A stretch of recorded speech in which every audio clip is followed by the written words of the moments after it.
morning. Thank you for coming here today. My name is Scott Ross. I'm the Executive Director of One Wisconsin Now. We are a statewide progressive advocacy organization, and as citizens across Wisconsin have mobilized to utilize the tools of democracy at their disposal to gather signatures in an effort to recall Governor Scott Walker, we at One Wisconsin Now have been troubled by allegations that there may be efforts to illegally destroy legitimate recall petitions. We have received numerous communications from the members of our 52,000 member list of online supporters expressing concern, shock, and outrage at these reports.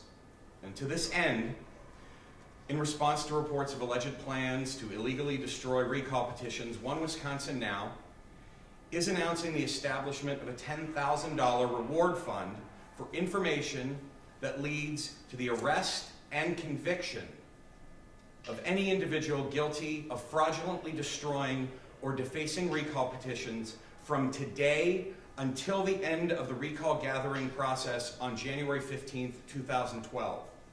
We cannot allow democracy to be threatened by those who would illegally destroy recall petitions with valid signatures on them.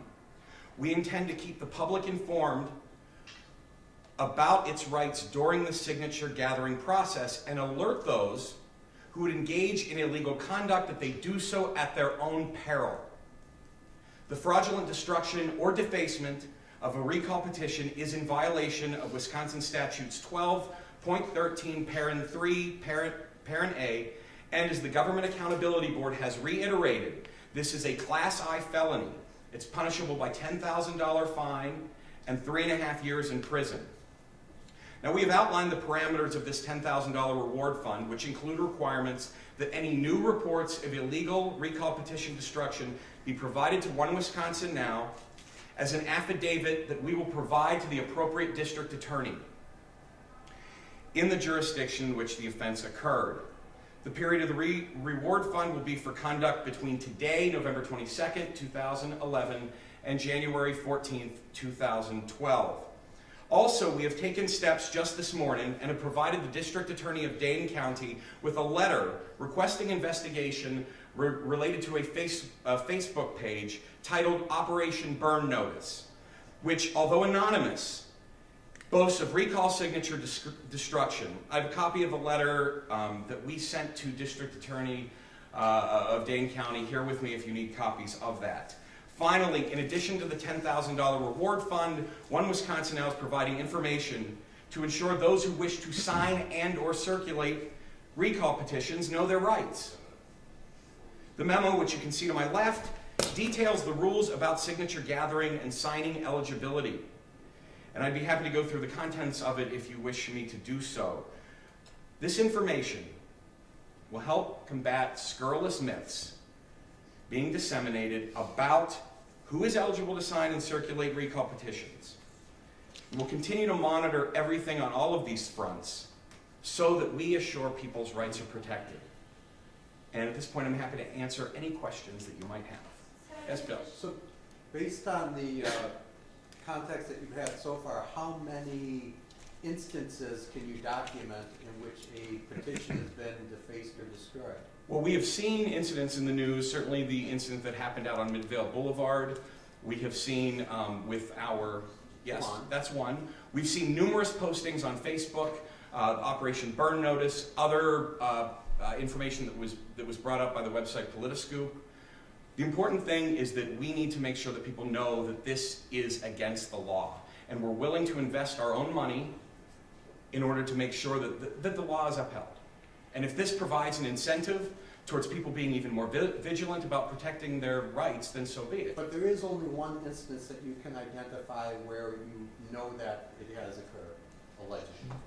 You're speaking of the incident here in Dane County? The destruction of a recall petition. Yes. There's only one that you know of. Yes. Okay. Lacey? And that was my same question, if you could point out some examples for us of fraud cases that you know about. And have you been able to get a hold of the Dane County DA about it yet? We contacted the Dane County. We sent the letter this morning, and we have not as of yet received any sort of response related to what we pointed out in the letter. Again, I'm happy to give a copy. It's related to the Facebook page that we saw. It is, it's an anonymous page, But again, you know, there was a lot of disinformation out there, both with regards to signature recall gathering and as well as allegations that people are saying, I'm going to destroy petitions I'm gathering so I can burn them or shred them or what have you. And we thought this was very important and a threat to democracy that we wanted to establish this fund. And again, it's based on the communications that our own members are giving us. Scott, does this apply only to destruction or defacement of recall petitions? I spoke to somebody over the weekend who had been harassed in McFarland last week while gathering signatures. Also, the driver of the truck who harassed them then got out and stomped down their recall sign, but there was no actual destruction of any of the petitions. Yeah, no, this is related to any information that leads to the arrest and conviction of someone guilty of destroying or defacing recall petitions in violation of the law. If somebody tries to recall a Democrat and then someone substantiates that one of those petitions was destroyed, would you pay the Absolutely. $1,000 fine to that? Absolutely. Reward? Thank you. Yep. Wait, is this money coming out of your guys' pockets, or where is this money coming from? Yes, this is from One Wisconsin Now. What if they're just holding on to them and not turning them in? I'm sorry? What if they just hold on to them and just don't turn them in? I believe that not turning in petitions is against the law. And so if there's credible evidence of it with an affidavit that we're provided with that somebody has not turned in recall petitions in violation of the law and they are arrested and convicted, this fund would certainly apply to that. What means are you going through to attempt to get, what channels are you going through to get people to report these issues to you? We're relying on information that we've received from members of our 52,000 online supporter base. Certainly things that we monitor, we read the news, we follow it, we see what's going on, and we are acting accordingly. Who takes the Facebook page seriously? Because obviously, if you can threaten to kill the governor, then nothing done with that. No, I think that was taken actually very seriously. In fact, investigated and accounts of that have been on the news. It seems like a lot of conservative groups have sent people out with flip phones to try to catch some of these alleged fraud cases. Do you see more of that coming from your group members in response to this $10,000 reward?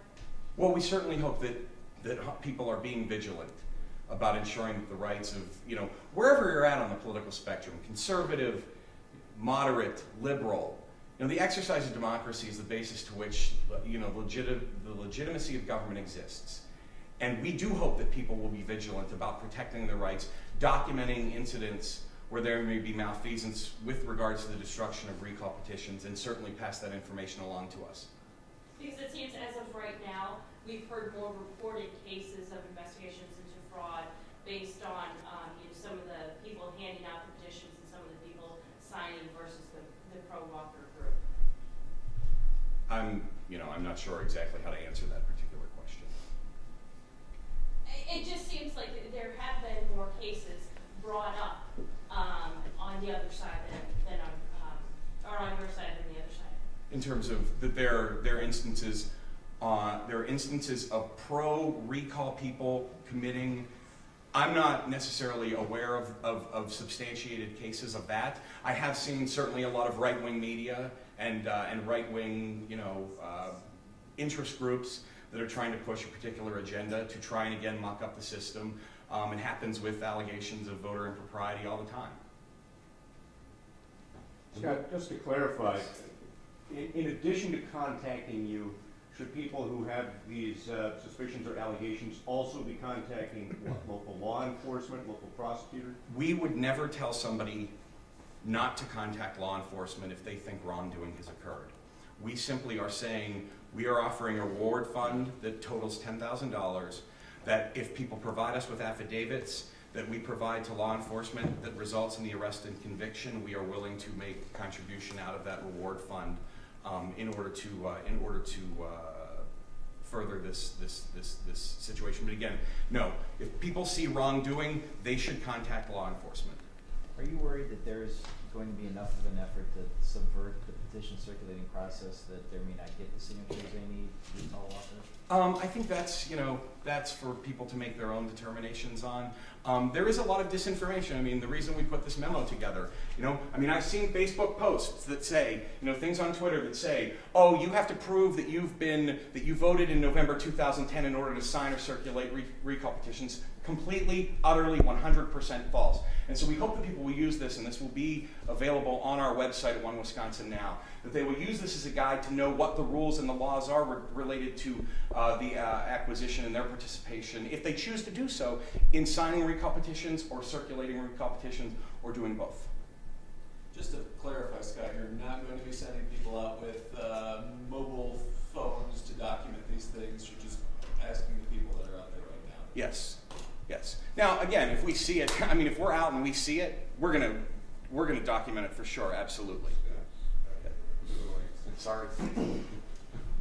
If we see it, we're certainly going to document it. Yes, sir. Is signing a fake name illegal? If someone signs a fake name to petition, maybe for the purpose of adding a signature that won't count in the end, is that a violation? I don't know if that's illegal or not. It's certainly unwise. Those are the things aren't those the things that are going to be sorted out by the GAB? Yeah, there's certainly verify the petitions. there's certainly going to be a verification process. I'm sure many attorneys are going to take up much of all of your time as they navigate what signatures are legitimate and what signatures are not legitimate. So when you talked to the Dane County law enforcement agencies, what kind of feedback did you get on how they were going to respond? We sent them the letter this morning. We sent it via email. Again, I have a copy of it. Happy to give it to anybody. We've not received any word back yet. This is probably not a question for the Government Accountability Board, but where petitions can be circulated. I was riding home on the Metro bus last night, and the bus driver instructed a signature gatherer that she could not gather signatures on the bus. I don't know. Our organization isn't doing anything in terms of signatures and that sort of thing. We're playing a watchdog role on this. So I think it's a question that, again, like you said, the GAB may be best to answer. What does it say about just the whole recall process that we need advocacy groups to be offering financial rewards to basically uphold the law in this recall process? Well, I think it's unfortunate that people are putting out there that they're going to destroy recall petitions in violation of the law. It's unfortunate, but it's a role we're willing to play, and we are playing it because our members have asked us to do so. We were barraged with emails when these accounts of things came out, people saying, hey, I'm seeing this, on the internet, or I'm seeing, I've heard about this tearing up, or sending us the story from the incident up on Midvale Boulevard.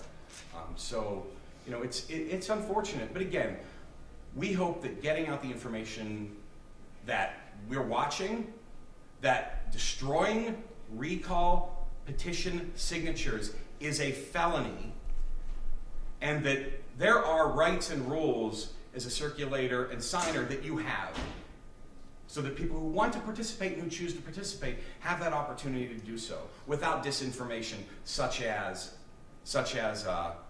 you have to prove somehow that you voted in order to sign the recall petitions, or that you have to have a valid photo identification in order to circulate or cast or sign recall petitions. Well, I guess I was just saying, are local law enforcement and the GAB ill prepared to root out this fraud? Well, I think that the more eyes, the better.